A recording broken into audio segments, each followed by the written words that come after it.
semuanya, perkenalkan kami dari kelompok 6 dengan saya sendiri, Marga Putra Madani dengan NIM 240502114. Dan bersama rekan-rekan saya Zahra Aulia dengan NIM 240502045. Saya Liza Aulia dengan NIM 240502085. Saya Nalvia Zahra dengan NIM 240502143. Nah, kami dari program studi manajemen di Universitas Sumatera Utara. Nah, pada kesempatan kali ini kami akan mempresentasikan hasil analisis mendalam kelompok kami yang tertuang dalam poster ilmiah ini dengan judul Dinamika Pasar dan Kebijakan Harga Komparasi Indonesia dan juga Malaysia. Nah, tugas ini kami susun dengan mengintegrasikan teori-teori dalam ekonomi manajerial untuk memenuhi ujian akhir semester bersama Ibu Dr. Yasmin Khairunisa Mukhtar, spesialis MBA. Nah, mari kita bedah satu persatu. Jadi topik ini kami pilih karena harga bahan pokok dan barang mewah sering mengalami perubahan yang memengaruhi masyarakat dan perekonomian. Indonesia dan Malaysia memiliki kebijakan yang berbeda dalam mengatur harga dan ketersediaan barang. Oleh karena itu, kami membandingkan kedua negara untuk melihat bagaimana kebijakan tersebut mengaruhi pasar. Metode yang kami gunakan adalah analisis data dari BPS, Kementerian Perdagangan, DOSM Malaysia, dan beberapa sumber resmi lainnya. Produk yang kami bandingkan terdiri dari 3 bahan pokok, yaitu beras, minyak goreng, dan gula pasir, serta 3 barang mewah, yaitu kendaraan mewah dan tas branded serta smartphone. Kami menggunakan analisis SWOT untuk mengevaluasi kebijakan pemerintah. Dari sisi strength, HET membantu harga tetap terjangkau dan PPNBM memberikan penerimaan negara. Weakness, implementasi sering bocor dan subsidi tidak tepat sasaran. Opportunities, digitalisasi distribusi pangan. Threats, kenaikan harga global akibat El Nino dan konflik geopolitik. Selanjutnya, di sini kami menganalisis 6 produk, yaitu 3 bahan pokok dan 3 barang mewah. Yang mana untuk bahan pokok, yang pertama ada beras yang di Indonesia itu diproduksi 31,1 juta ton, tapi masih impor 3 juta ton.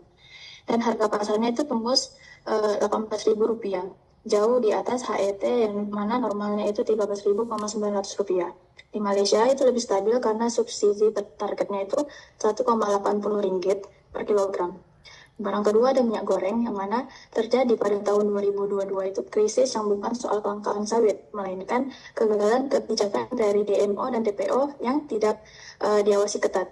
Di Malaysia juga mengelolanya lewat sistem distribusi retail yang berlisensi yang lebih terkontrol. Barang ketiga ada gula pasir, yang mana produksi di Indonesia itu hanya 2,4 juta ton, padahal kebutuhan kita itu 6,5 juta ton, sehingga kita sangat bergantung pada impor dan rentan gejolak harga global. Lalu untuk barang mewahnya, kendaraan mewah itu dikenai PPNBM hingga 95%, tapi penjualannya tetap naik 12%. Sedangkan untuk permintaan segmen tas bermerek, meski ada PPNBM 20%, impornya justru naik 34%. Selanjutnya untuk smartphone premium, kebijakan TKNDN 35% membuat harga di Indonesia itu lebih mahal dibandingkan Malaysia yang tanpa aturan serupa. Namun permintaannya tetap tinggi dan impornya terus naik.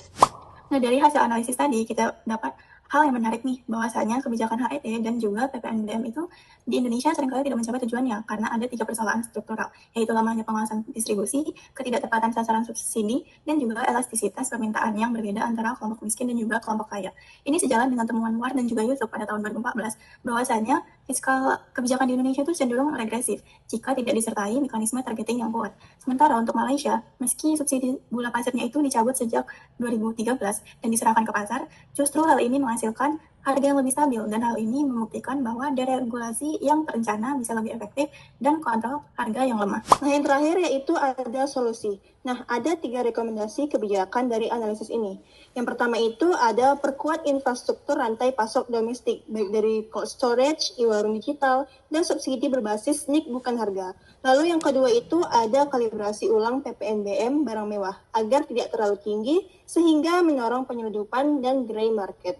Lalu yang terakhir yaitu yang ketiga ada Indonesia dapat mengadopsi model subsidi tertarget dari Malaysia, namun harus diperkuat dengan pengawasan distribusi yang tegas karena kelemahan yang justru belum terasasi oleh Malaysia sendiri. Nah, demikianlah pemaparan hasil analisis poster ilmiah dari kelompok 6. Seluruh literatur, jurnal ilmiah, dan sumber data yang kami gunakan telah kami cantumkan secara transparan di bagian referensi di bawah poster ini. Terima kasih banyak atas perhatiannya, khususnya kepada Ibu Dr. Yasmin Khairani Mukhtar, SPMBA, atas bimbingannya selama 1 semester ini. Kami dari kelompok 6 pamit undur diri. Sampai jumpa di pertemuan dan kesempatan lainnya. Terima kasih.